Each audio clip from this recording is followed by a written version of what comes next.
Hello, tonight on Prime Business, Board Chairman of Ghana National Petroleum Corporation, Freddie Blay, breaks silence over sale of 7% shares in Jubilee Oil Holdings Limited. We will tell you more.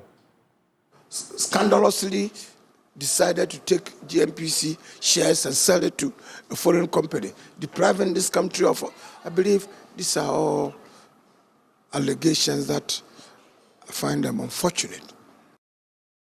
Details of these and many more shortly. I am Pius Kojo Baka to our very first story. Chairman for the board of the Ghana National Petroleum Corporation, GNPC, Freddie Blay, has described calls by the civil society organizations for his resignation as unfortunate. He argued that most of the CSOs don't understand the issues well because the sector is sensitive. He's also admitted that the energy minister disagreed with him in private since the beginning of discussions on the Deepwater Tunnel oil block. He has been speaking in an interview with journalists at the Krobo Girls Presby School. CSOs have asked for my head or for my resignation. It's a pressure. Everybody is calling me here and there. What have you done?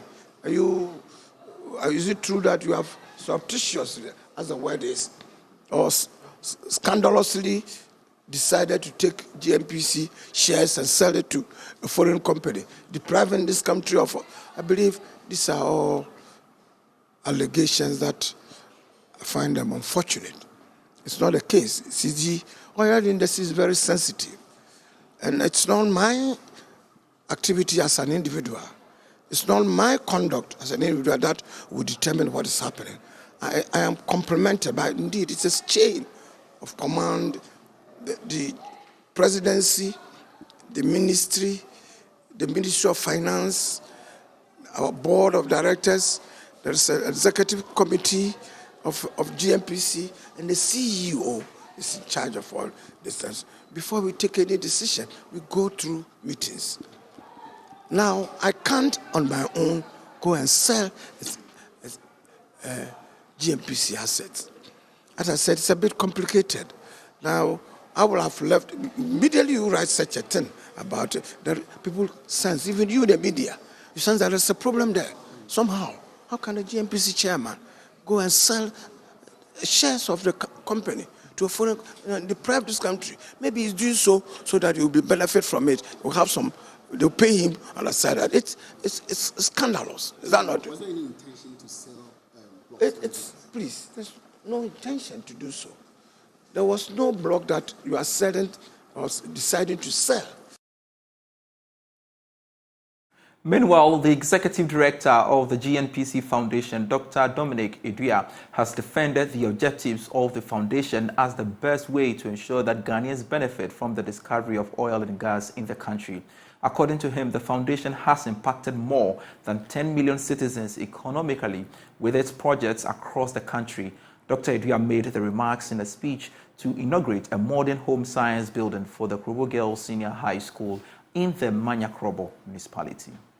The agenda of making Ghanaians benefit from the discovery of oil resources in Ghana is not ending anytime soon, as more communities are expected to benefit from the social investments of the GMPC Foundation. According to its executive director, Dr. Dominic Edua, more social amenities will be provided for other areas through economic empowerment and education programs.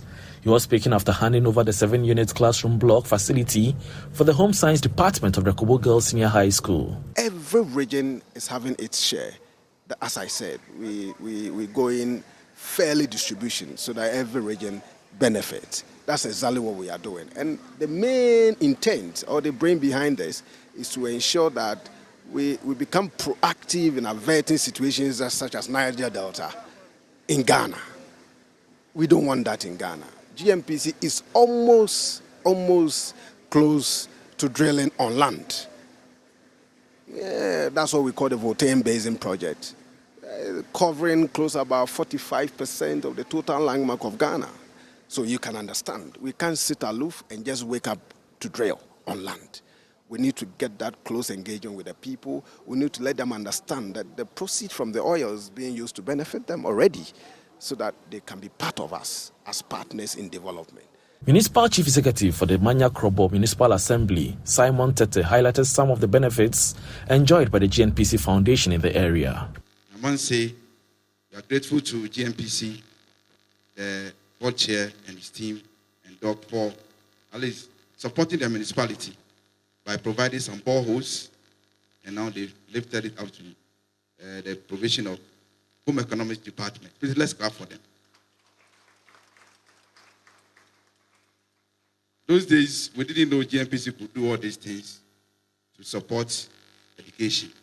But because of good leadership by the board chair and Doc, today we are seeing them all over the country, providing the needed facilities for various institutions.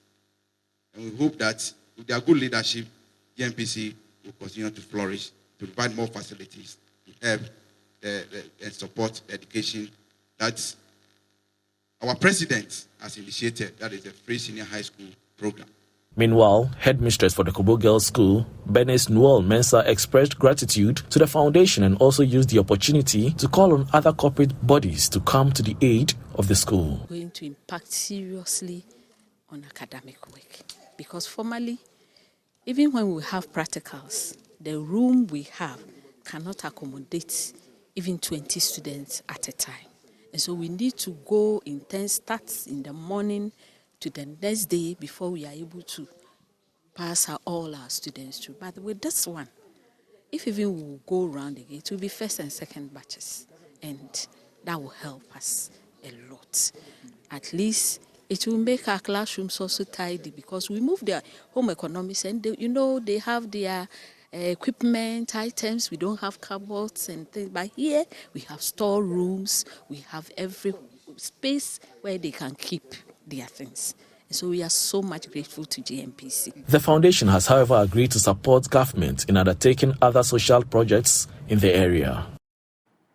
Now, the International Monetary Fund is insisting that Ghana's program has the required measures and policies to deal with the structural challenges facing the economy. The program has come under some serious criticisms from some analysts who have argued that it will rather leave the economy in a bad state post-completion. But resident representative of the IMF, Dr. Leandro Medina, disagrees. He has been speaking on PM Express Business Edition, which airs tonight at 9 p.m. We are quite confident about the strength of the program and that it will be implemented as it has been designed. I could say that commitment is there. The objectives are to restore the macro, to get us out of the crisis, to ensure that debt go down a sustainable path, to increase growth and to make it more inclusive. And Ghanaians are really looking forward to this. They are really looking forward to see inflation going down, to see the improvement in the management of the fiscal account, and to see more opportunities and more growth. In that sense, we are quite confident that the conditions will be met and that we are going to have a very successful path forward. I go through your program and I realize that you are, the staff report, quite heavy on the fiscal situation.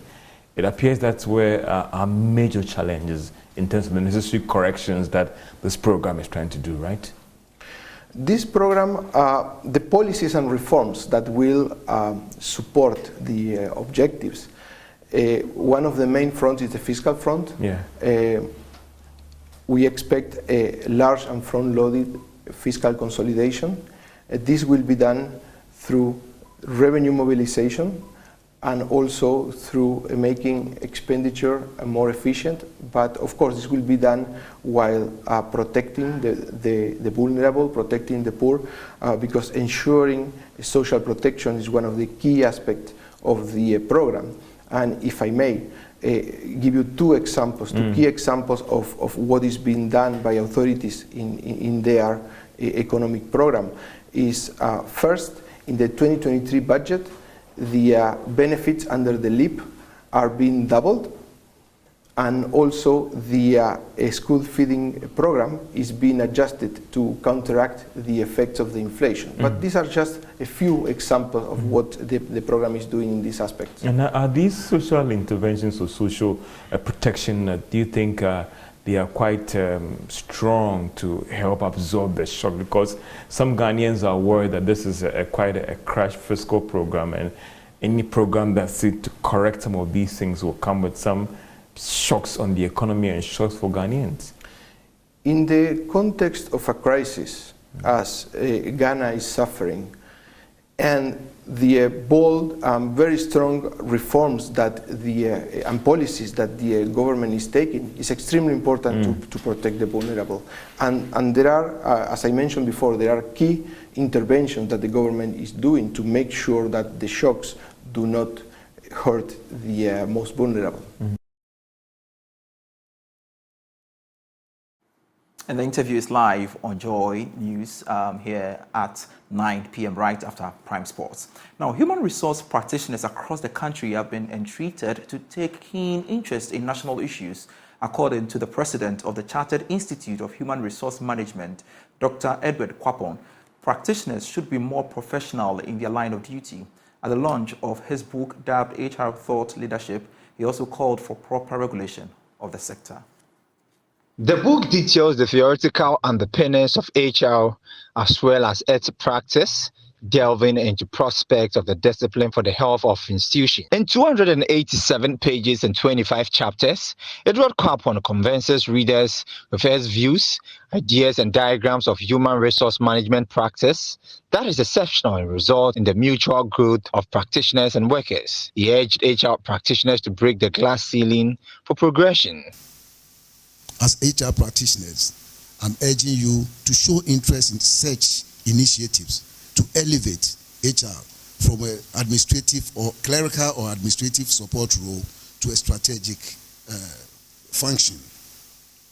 At selection interviews, candidates are hard put to it when asked the type of model, HR model, they are using in their organization. So we are not even familiar with the models. Again, financial audit is very popular in companies for purposes of compliance and assurance in carrying out business. It validates efficient and effective operation of approved systems, processes, and procedures. HR works with policies and procedures most of the time, but hardly ever audit the application of same. It is when an employer is seeking to cut costs that a call is made for manpower audit to be conducted. Manpower audit is, however, a very small fraction of an audit, a comprehensive audit in HR system of the company. To rub shoulders with the finance and operations, why shouldn't HR advocate for periodic audit of the HR function for the benefit of all stakeholders? President for the Ghana Employers Association, Dan Echampon, also called on human resource practitioners to add value to their respective institution or company instead of becoming a burden to manage. And indeed, as a council member of the GEA, we were there together.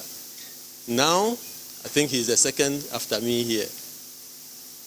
He's the current president of this great institute. And indeed, anybody who has an association with this institute must stay strong.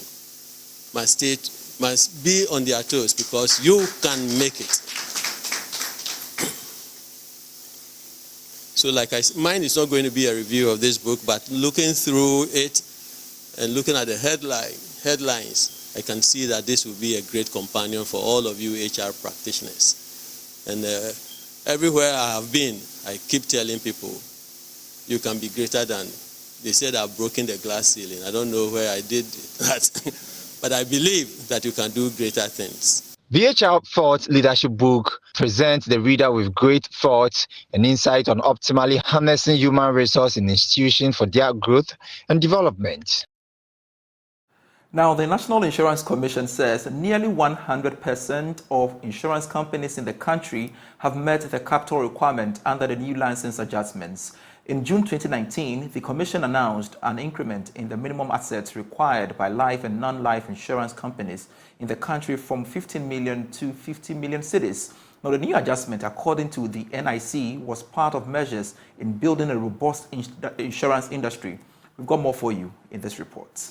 Companies in the insurance industry were required to complete the renewed minimum capital requirement within 2 years following the regulator's announcement in 2019. but the emergence of the COVID-19 pandemic saw a 6-month deadline extension. Capital requirements for reinsurance companies was inched up from 40 million Ghana cedis to 125 million Ghana cedis, while that of insurance brokers increased from 300,000 Ghana cedis to 500,000 Ghana cedis. Head of Marketing and External Relations at the National Insurance Commission, Moses Akajane, says the remaining insurers are undertaking processes to meet the requirements. All the companies that are currently under our license have met the minimum capital. There are a few that are still discussing a few other details.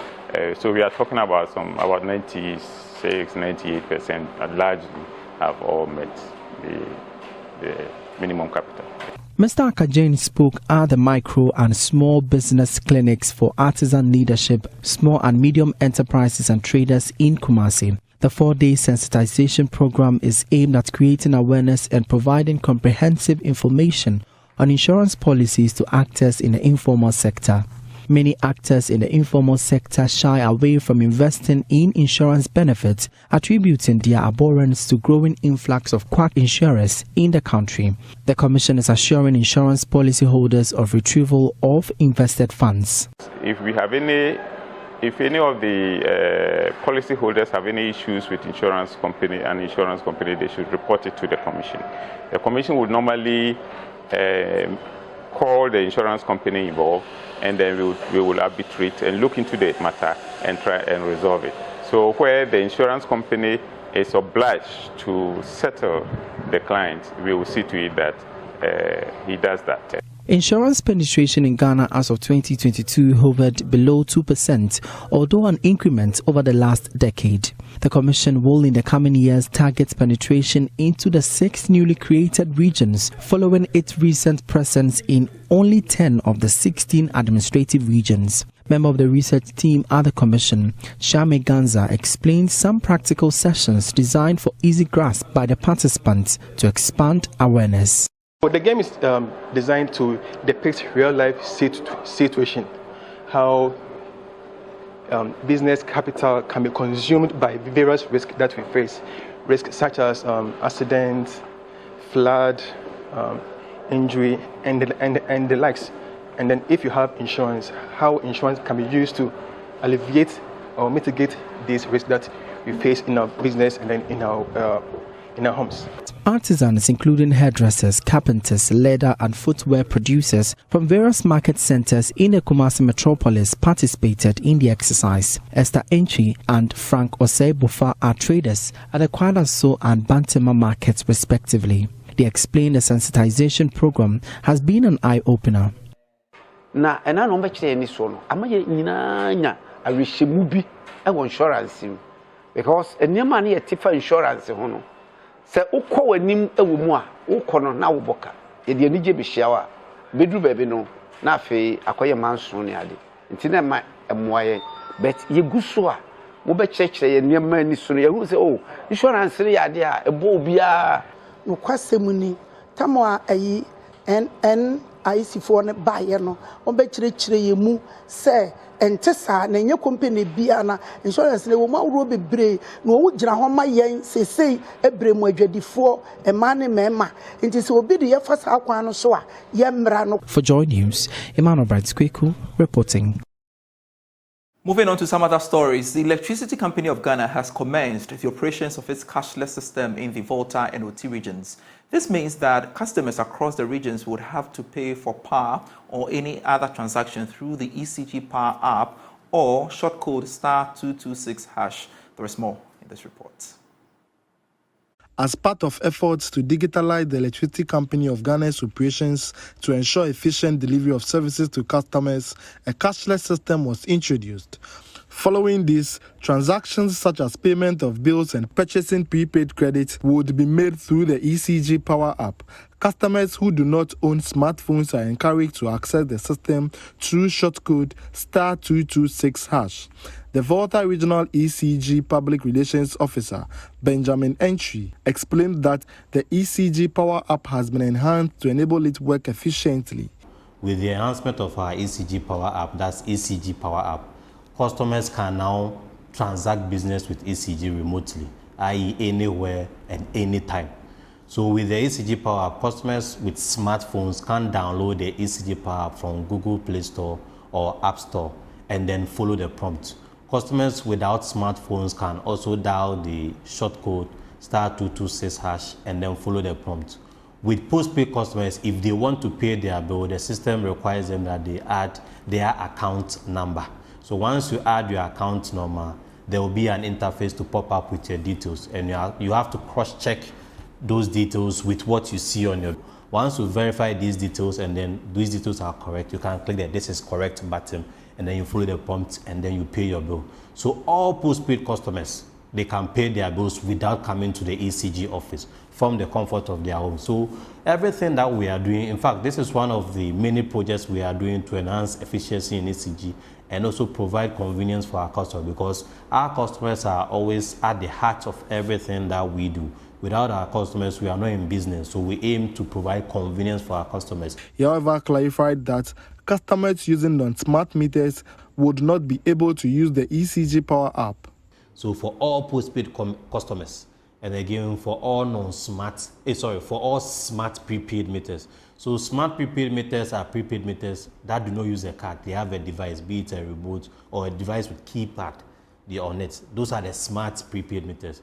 But for non-smart prepaid meters, i.e. prepaid meters with card that you slot in or you swipe, these customers can visit the vendor to purchase prepaid credit.